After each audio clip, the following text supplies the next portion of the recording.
सातों जन्म में मुझे जो अभी पति सेम वही मिल सकते हैं? नहीं, गारंटी से हम कह रहा हूँ, ये कोई फिल्मी स्टेज थोड़ी है।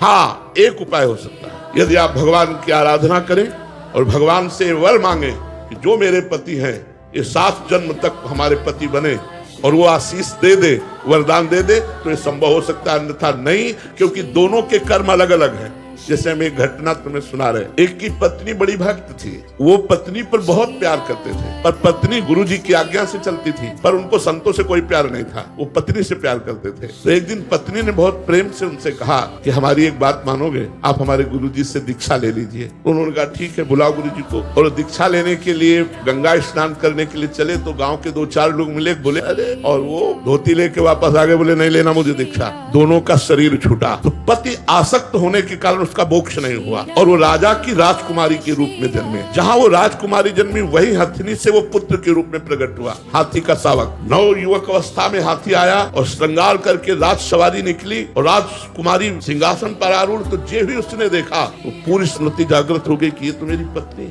अब ये राजकुमारी और मैं हाथी हूँ, कैसे मिलन हो सकता है। वो चुपचाप सहता रहा। अब राजा ने अपनी राजकुमारी का स्वयंवर रचा। जे ही स्वयंवर की घोषणा हुई, तो उसने खाना पीना सब छोड़ दिया। राजा को सूचना पहुंची, राजकुमारी विज्ञान संपन्न थी। उसने कहा इसकी औषधि मेरे को पता है, मुझे एक बार इसके समीप जाने दो।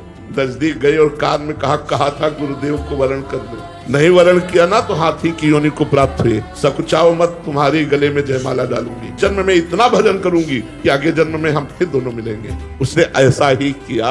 भजन के प्रभाव से अपने पति को हाथी की योनि से मुक्त करके अगला जन्म फिर मनुष्य का हुआ। फिर तुम्हारे जी दोनों आपसे दीक्षा ले लें। हमने तो दीक्षा की बात न कहकर भगवान से वरदान की बात कही कि भगवान वरदान दे दे तो 7 जन्म क्या 700 जन्म तक, क्योंकि सृष्टि विधायक वही है। वो कलम चला दे कि ये जीवात्मा दोनों पति पत्नी के रूप में 1000 बार जन्मेंगे, तो 1000 बार जन्मेंगे, वो दोनों पति पत्नी होंगे। भगवान के विधान के सिवा कोई दूसरा विधान नहीं।